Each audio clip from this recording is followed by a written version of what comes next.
like we're live. We're up.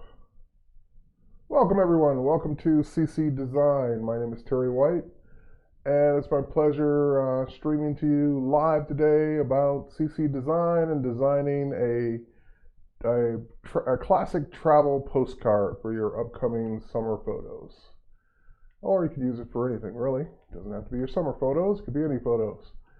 Let me share this out. Get some more people in here. There we go. And how's everyone doing on this post-Labor Day weekend?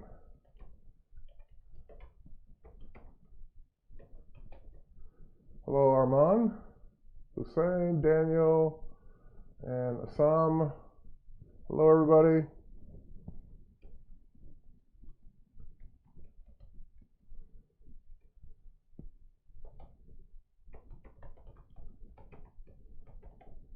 Sorry, I'm typing something here.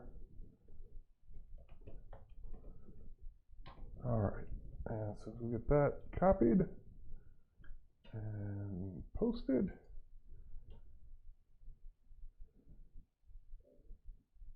Cool, cool, cool. And let's do one more real quick.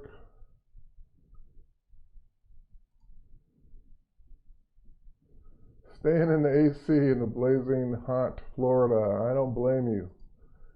Florida can get hot. It can get toasty down there.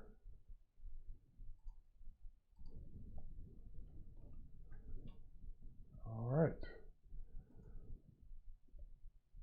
Okay, took care of all the little behind the scenes things. Sorry for the delay. But now let's go ahead and get things going. We got a few people in the room. We got enough people for a quorum to begin this. And we're going to talk about designing a classic travel postcard. Just basically some techniques that you guys can use for Photoshop, pretty much for anything, but we're going to use a postcard example. And with that said, we're going to do this in Photoshop CC. I'm going to use a stock photo, but you can use any photo you want, any photo you have.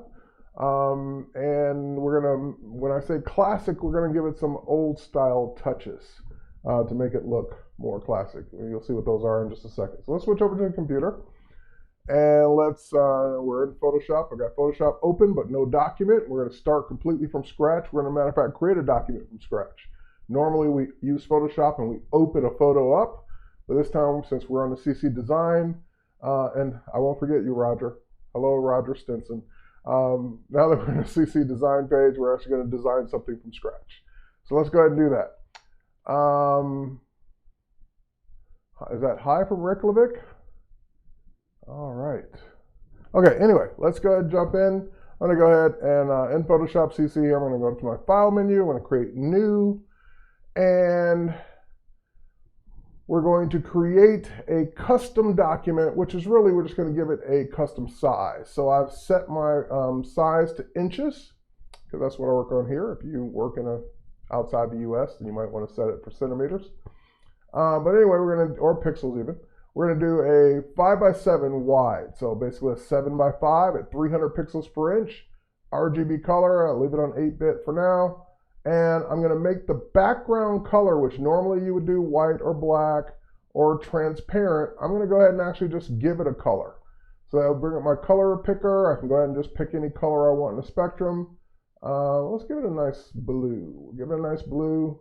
Click OK, and when I click Create, that'll just create my 7x5. And what did I do? Oh, sorry, I didn't choose the actual color. I picked it, but I didn't tell it to use it. Let's do that one more time.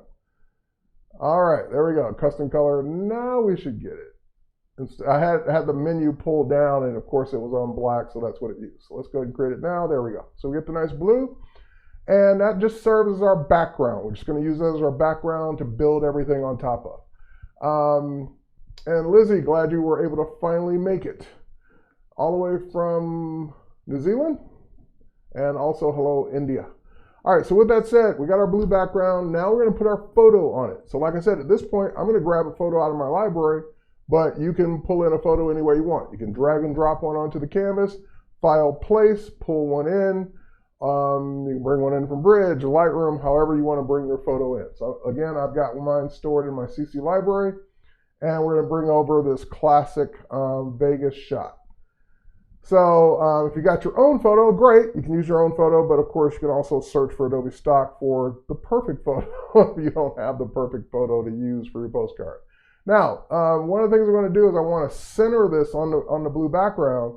And the nice thing is that Photoshop CC has smart guides built in. So I can just center that till I get the two rules going up, or two guides going up, or up and down and across. Now I know that's perfectly centered, and I can just go ahead and hit enter to lock it in. Now, because of just the difference in blue on this photo, and looks like a gradient because it's the sky, it almost looks like it's got some 3D or some depth to it, like it's lifted up off that blue background. Even though it's a flat photo, it's not curved in any way. Now, when I say we're going to make this classic, we can do this a couple of different ways. One way is that we can make it look like it's actually embedded in the card, and that's ultimately what I'm going to do. But I just thought of another way, just as I was saying that we're not going to do it this way, but I just want to point out this is another way you could do it. Once you go into free transform, so I just hit Command T on the keyboard or PC Control T, that'll bring up your ability to switch between free transform to the warp modes. So when you go to warp, you can actually warp the photo and kind of bend it or twist it or curl it or bend it back a little bit, and you can kind of just warp it and make it look like it's warped. Again, I don't want to do that, but it's just cool that you can do those effects with it as well. So again, I'm just going to bounce out of it. That's not what I wanted to do. Let's go back to stick to the plan. But I did want to point out you could kind of maybe curve it up a little bit around the edges to make it look like it's curved. All right, so we're going to stick to the plan. We're going to go back to the layers panel where that photo is. And I'm going to go to the effects. And on the effects, I'm going to choose inner shadow. Inner shadow will do just that. Since I have the photo selected, it'll bring the edges in to make it look like the edges are shadowed in. So when I bring up inner shadow, you can play around with the distance, but you can control how much of a shadow you'll have. And again, you'll have to eyeball it. I can't give you an exact number because it will depend on the photo. But eyeballing it, I would say 16 is about right for my distance, because that makes it look like it's inside that card, like it's inside of a card. And there's just a simple inner shadow. Now, as a bonus tip, just for people that work with the effects, when you're working with the effects, you can actually go into Canvas and pull things around. You can move this around any way you want. And so if you don't like working with the numbers and you just want to eyeball it as you're dragging it, you can pull it in or out to get it exactly where you want it to be. All right, so now that we got that, we got our inner shadow in place, we can go ahead and click OK. And that will give us just that better edge, especially up there in the corner where it actually looks like it's inside the card. Now, one of the other classic things we see, especially back in the day, you might see someone tape a photo to a card, especially way back in the day. So we can give it that classic appeal of actually using Scotch tape to hold it in place by creating the Scotch tape. So let's go ahead and do that. Let's go ahead and create actually I don't have to create a new layer because it'll make one for me automatically. If I switch to my rectangle tool, the rectangle tool is a shape tool, and I've got it hidden because I don't use it that often. That's why I had to go find it. I had to go dig it out. I'm using a custom tool panel that I created for retouching, and I don't use the rectangle tool when I'm retouching. But any tool that you've hidden will still be available in the menu at the bottom of the tool panel. Those little 3 dots, that's how you can go find a tool that you've previously turned off. All right, so now I've got my rectangle tool. I'm going to go up here just anywhere, and I'm going to drag out a rectangle. It's going to remember my last settings, which are not going to be correct. I'm going to drag out a piece of tape like so, and that's what I mean by it's not correct. It pulled out basically a red stroke around the rectangle, and that's not what I need. What I need it to be is a white fill, which I can go to the Properties panel to make it a white fill, and I don't need a stroke at all. So let's go ahead and turn off the stroke, make it no stroke whatsoever. All right, so now that I've got those things in place, I'll switch back to the selection tool. And like I said, I didn't need to make a layer because it's going to create a shape layer for me automatically. And I can even rename that shape layer. Instead of rectangle, We can call it tape or tape 1 or tape 2 because we're going to use more than one. All right, so now that we got the tape in place, doesn't look like tape, looks like a white rectangle. What makes it look more like tape is simply lowering the opacity of it. We lower the opacity, again, you have to judge by how much. I'm going to say at least 50-ish%. Then we're going to pull it down. We don't, people probably wouldn't tape it that way. We're used to seeing people tape on the angles there. So we're going to go ahead and hit Command T for free transform and rotate it. Just rotate it to make it look more like, yeah, this is what Grandma would have done. She would have taped it right on the card there. And of course, you can have more than one piece of tape. If you think you need another piece of tape, maybe in the other corner or in this corner because it's kind of like under the card there, so maybe you don't need it. You kind of need it to not move around. So you judge how much tape you need. If I need more tape, instead of me having to do all that again from scratch, I'll just go ahead and duplicate the layer. Just drag the layer, the tape layer, down to the new layer icon, and that will give me a tape copy. So we can call it tape copy, or we can call it tape 2, or whatever. Tape 2 is good. And of course, I put tape 2 on top of the original tape, so we just pick it up and move it. And again, we can put it wherever we think it should go. Maybe you want to balance it out, put it on that side, or maybe you want to put it on this side. It's up to you. And I would say put it like in a different spot. And maybe, the person's probably not that precise at making tape the exact same size. Pulling off exact strips that are 1 inch. So you might want to free transform that one and make that one a little smaller. A little shorter, I should say, but not that way, just maybe that way, and then that way. There we go. Okay, so we'll make it a little smaller, and we'll put it at a different spot on the card.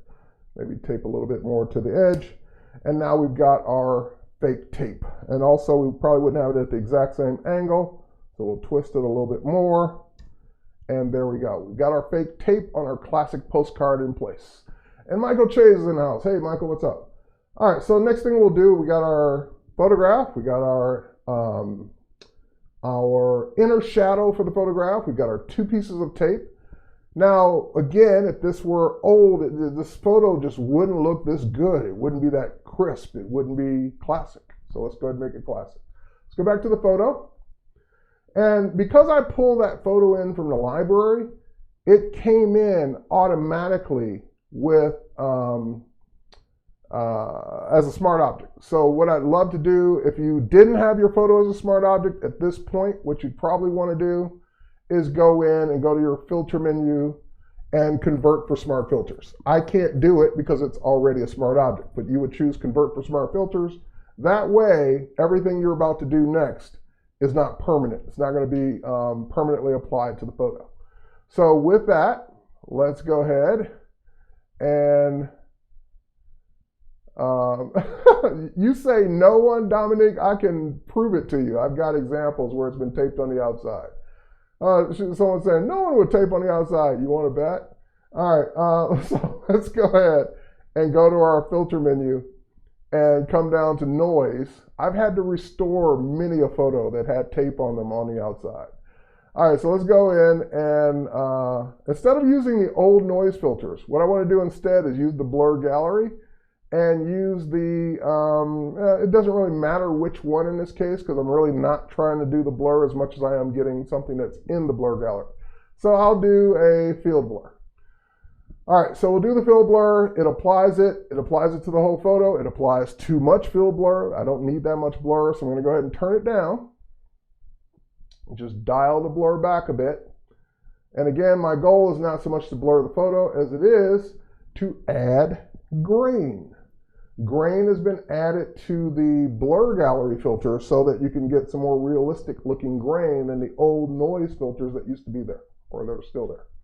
So let's go ahead and we can add a bunch of grain. We can add a little bit of grain. We can change the size of the grain, the roughness of the grain. You can just make that photo really look old or older by adding some grain to it. So I'm going to add a moderate amount, a nice visible amount of grain to it. But here's the problem. I want to fake it. I don't want the grain to be on my Las Vegas type. I don't care if it's anywhere else in the photo. That's fine. I just don't want it to be on the type. So here's what we're going to do. We're going to click OK. And Patrick Coster's in the house. Everybody's here today. All right, so we're going to go ahead and we've got our blur gallery filter. And notice what it did. Because this was a smart object, or you did a convert for smart filters, it gave you a smart filter mask in the layers panel. And so it put blur gallery under it, but this mask is there, automatically generated, so that you can mask out any of the filters that you do selectively inside the photo. So for example, I can go to that mask, select it, and now just using a black paintbrush, let's go ahead and hit the letter B to go to our brush tool, I can go ahead and paint it out of the type. I just want my type to not have as much grain on it, so you can either use a lesser opacity brush. I don't mind it if it's on the white background, I just don't want it on the type itself. So we're going to make it look a little bit crisper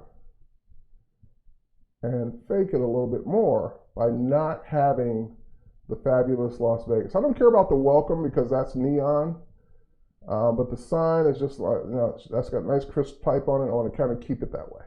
All right, so now we got our film grain in, we've got our shadow, we got our fake tape. You can, by the way, even change the color of that tape, add a little yellow to it to make it look older. But we've got all that in place. Now the only thing that's missing is personalizing it. Wish you were here, you know, having a great time, whatever you want to say. So at this point, I want to go in. So someone's asking a question about the blur. What does it mean when you add multiple field blur points? When you add multiple points, you're telling any of the blur gallery filters to add a blur, because it auto masks when it adds a point. So like it puts it where the point is and then blurs out. So if you blur the upper right corner, then you said, well, I want to not blur the lower left corner as much. You could drop another point and dial that one down, and that radius would go out and not blur as much in that area. So adding multiple points is literally changing the amount of blur throughout the photo wherever you drop those points. That's what that's for. All right, so now let's go to our type tool. And I've got a lot of fonts I could use, but what I really want to find is one that looks more handwritten. And because I'm a Creative Cloud customer, I've got the ability to go search on Typekit. So I can say add fonts from Typekit.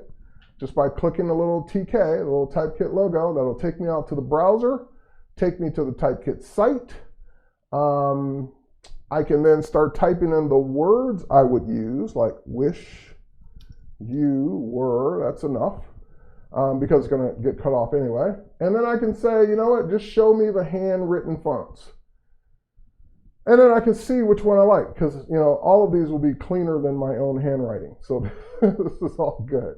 So I could use Tornak, that's a new one I haven't tried. I can use FF Market, that's a new one I haven't tried. I have used that one actually. I kind of like the Antiquarian Scribe. I can go to the next page, but I think I'm going to pick one of these. I even like Marydell. Decisions. I think I'm going to go with one I've used before, F Market. So once I click it, I can just go ahead and click Sync. That will sync it to my Creative Cloud and both my computers that are signed into Creative Cloud and Comp CC on my iPhone and iPad.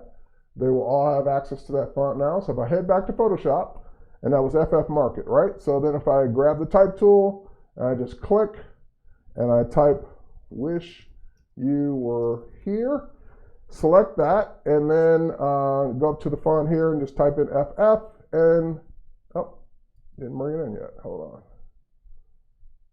Let's make sure we're not filtering that out. Oh, we didn't get it synced yet. Darn it. Hang on, let's go down here and find it.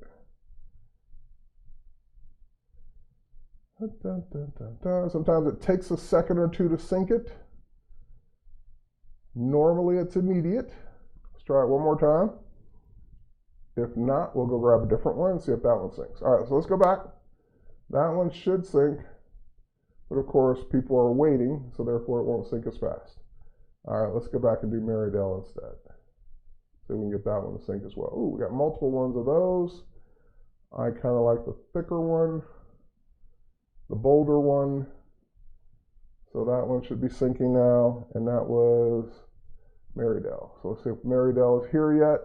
If not, we'll pick something that I already have. Marydale came in. Okay, so what about the other one? FF. That one didn't come in yet. Let's try Market.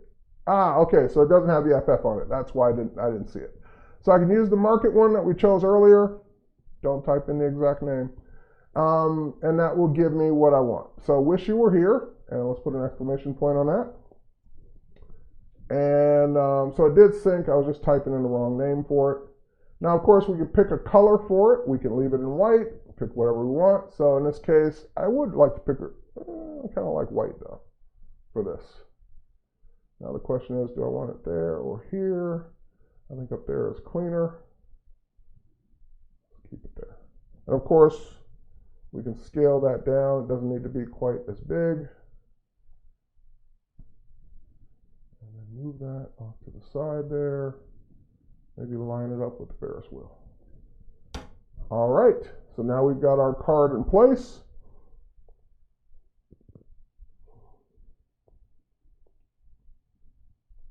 That's what it would look like if we were to send that out. And send that, either print it, because we did make the card with enough resolution. We made it 300 pixels per inch. We could also, of course, export it out for social media and post it that way.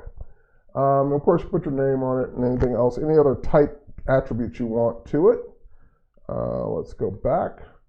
And speaking of outputting it, if you want to use it for social media, of course, in the old days, we would have done, and some of us still do, save for web, but you notice save for web is a legacy feature because now we have the export as and quick export. So if we do export as, I like export as and quick export. The only thing I don't like about it is, or especially, I should say quick export. Let's go back to quick export. The only thing I don't like about quick export is because it is, by its nature, supposed to be quick. And so, therefore, if I say quick export, save as JPEG, it's going to do that. It's going to ask me where. I can pick the desktop, for example, and say Postcard. And boom, it's done. That's what I mean by it's quick. The only thing I don't like about that is with Save for Web, I get the opportunity to pick a size. In this case, we pick the size up front. We know it's a 5x7, so that's what it's going to be. Now, if you were to use the export as, that's where you do get to make more decisions.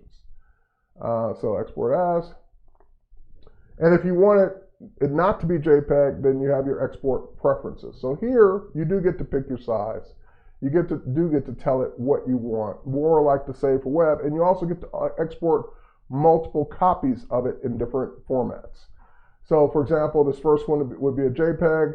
I could click the plus sign again, make a second one that's half the size, so forth and so on. So export as is more sophisticated than Save for Web ever was. You do get to make more choices here, but of course it's going to bring up a dialog box where you have to make more choices. So you got multiple ways to do it. MJ Doris, can I age the type? Sure, I could. I could run a couple filters on it, or I could just manually start painting on it to age it. Lots of ways to do that, but we're out of time.